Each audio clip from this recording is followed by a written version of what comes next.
یعنی سابقہ انبیاء علیہم السلام اپنی اپنی قوم یا اپنے اپنے خطے اور علاقے کی طرف رسول اور نبی بن کر آتے تھے، لیکن رسالت مآب علیہ الصلاۃ والسلام کی بعثت تمام انسانوں کی طرف ہے، بلکہ آگے بڑھتے ہیں تو انسانوں کے ساتھ ساتھ جنوں کی طرف بھی ہے۔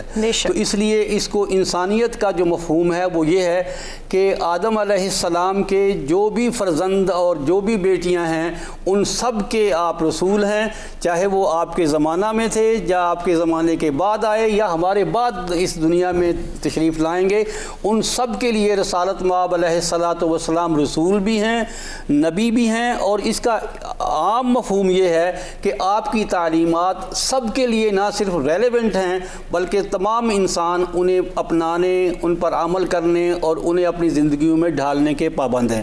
یہ تو اس موضوع کا سکوپ ہے۔ صحیح۔ اب آج کے موضوع پہ ہم جو بات کرنے جا رہے ہیں وہ ہم یہ پہلو کور کرنے کی کوشش کریں گے کہ رسالت مآب علیہ الصلاۃ والسلام نے انسان کو بطور انسان کیا دیا۔ جی ٹھیک ہے، اس کے بہت سے پہلو ہیں، انسان مرد و زن بھی ہے، انسان میں آزاد اور غلام بھی ہیں، اور انسانوں میں بہت سارے لوگوں کی پہلو ہیں، لیکن ہم صرف انسان کو بطور انسان لے کے تو سب سے پہلی بات جو قرآن نے ہمیں کہی وہ یہ ہے کہ وَمَا أَرْسَلْنَاكَ إِلَّا رَحْمَةً لِّلْعَالَمِينَ، کہ رسالت مآب علیہ الصلاۃ والسلام کی جو بعثت ہے وہ تمام انسانوں کے لیے بلکہ تمام کائناتوں کے لیے آپ رحمت بنا کر بھیجے گئے ہیں۔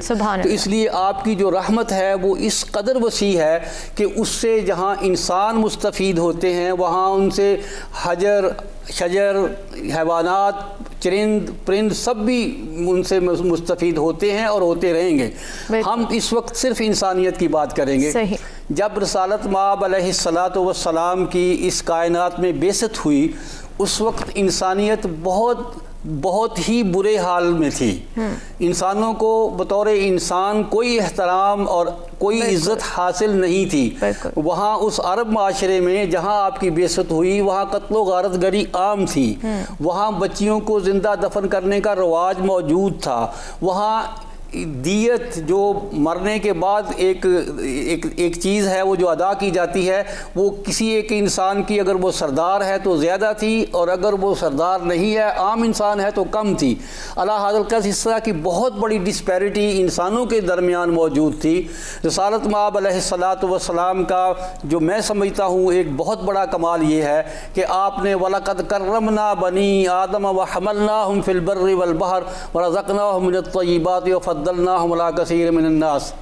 یہ انسانیت کو جو تکریم اور عزت دی اور احترام انسانیت کا جو درس دیا کہ انسان چاہے وہ کسی بھی معاشی پہلو سے کسی بھی درجے کا ہے، چاہے وہ سماجی پہلو سے کسی بھی درجے کا ہے، وہ بطور انسان محترم ہے، کیونکہ اس کی جو قدر و توقیر اور عزت ہے وہ بطور انسان کے ہے۔ بہت ہی خوبصورت جو ہے طفیل صاحب آپ نے ہمیں مفہوم بیان کیا۔ ذوالقرنین صاحب آپ کی جانب آؤں گی کہ جیسے کہ روشنی تو ڈال دی گئی ہے، مفہوم بھی بیان کر دیا گیا ہے، آپ اس پہ بھی روشنی ڈالیں، اور ساتھ ہی قرآن میں یہ فرمایا گیا ہے اور ہم نے آپ کو نہیں بھیجا مگر تمام جہانوں کے لیے رحمت۔ اس آیت کی روشنی میں آپ حضور اکرم کی زندگی کو کیسے دیکھتے ہیں؟ بسم اللہ الرحمن الرحیم۔ جناب ایک زمانہ تھا جو کہ تاریخی کا عہد کہلاتا تھا، جس میں انسان رہتے تھے لیکن ان کی زندگی حیوانوں سے مختلف نہیں تھی، اور معاشرہ اتنا گیا گزرا تھا جس میں نہ انسان کی قدر تھی، نہ وقت کی قدر تھی، نہ علم کی قدر تھی۔ جی ایک تاریخ کا زمانہ تھا۔ سب سے بڑی قیمتی چیز دنیا میں پہلے بھی اب بھی اور آئندہ بھی وہ انسان ہے، اور انسان کے ساتھ جو وقت ہے وہ اس کے ساتھ ہے۔ بالکل جو کچھ انسان کرتا ہے اس ڈائمینشن میں کرتا ہے جتنا اس کے پاس وقت ہوتا ہے۔ تو اسلام نے جہاں انسان کا احترام اور اس کا مقام تعین فرمایا ہے، وہاں پر اس کے جو افکار ہیں اور اس کا جو عمل ہے اس کو اس کی روح قرار دیا ہے کہ کوئی انسان اس وقت تک بڑا نہیں ہوگا جب تک کہ وہ انسانی خدمت کا کوئی مظاہرہ نہ کرے. صحیح، انسانی خدمت کا کوئی مظاہرہ نہ کرے. ذوالقرنین زیدی صاحب، معذرت کے ساتھ ایک وقفے کی جانب پڑھنا ہے. وقفے سے واپس آ کر یہیں سے گفتگو کے سلسلے کو آگے بڑھائیں گے.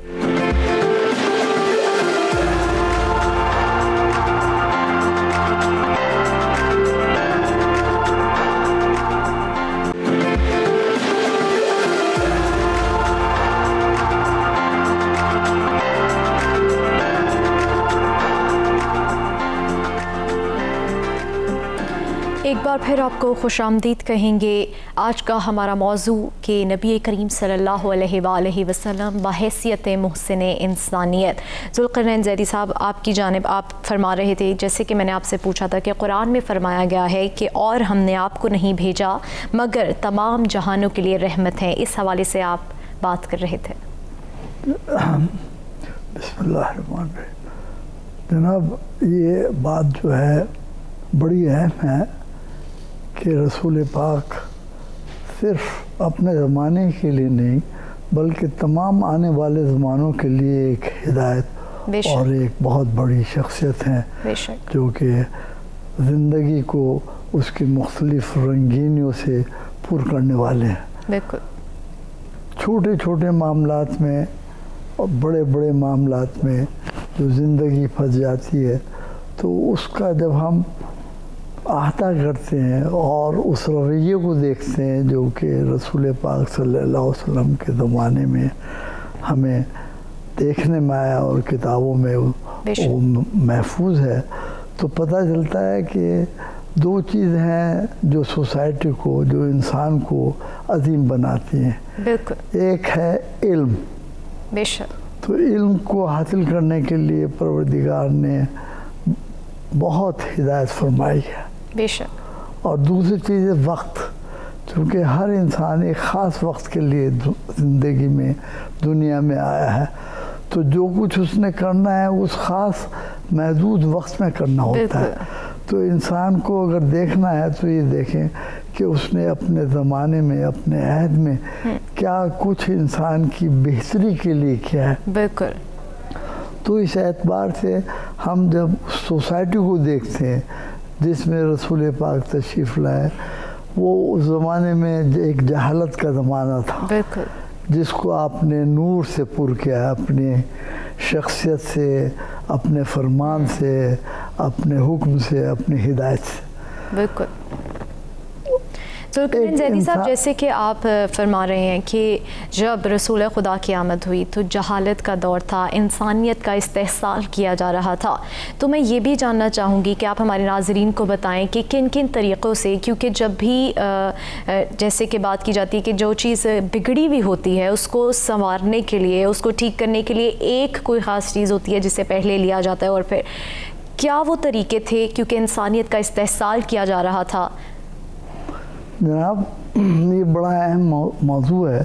اس میں ہمیں اس بات کو اپنے پیش نظر رکھنا چاہیے کہ انسان کی زندگی اور وقت، یہ دو ایسی چیزیں ہیں جس سے سوسائٹی جو ہے جنم لیتی ہے، سوسائٹی ترقی کرتی ہے، یا سوسائٹی کا انحطاط ہوتا ہے. اگر وقت اور علم کے ساتھ سوسائٹی نہیں چلتی تو پھر وہ سوسائٹی بہت پسماندہ ہو جاتی ہے، اور اس میں کوئی ایسی اٹریکشن نہیں رہتی کہ جو لوگوں کو زندگی سے دو چار کرے، زندگی کی خوبیوں سے مالا مال کرے. وقت کی قدر اور انسان کی قدر، یہ وہ پیغام ہے جو ہمیں رسول پاک کی حیات طیبہ سے اور رسول پاک کی زندگی سے ملتا ہے کہ ایک خاص مدت کے لیے، ایک خاص وقت کے لیے انسان آیا ہے. بالکل. اور انسان کی انسانیت کا پتہ اسی وقت چلتا ہے جب وہ اپنی یادگاریں چھوڑ جاتا ہے. اپنے کام، اپنا فکر، اپنا علم اور اپنے رویے جو زندگی کے، جس سے کہ لوگوں میں افہام و تفہیم، پیار محبت، لین دین، سوسائٹی کا اٹھان، سوسائٹی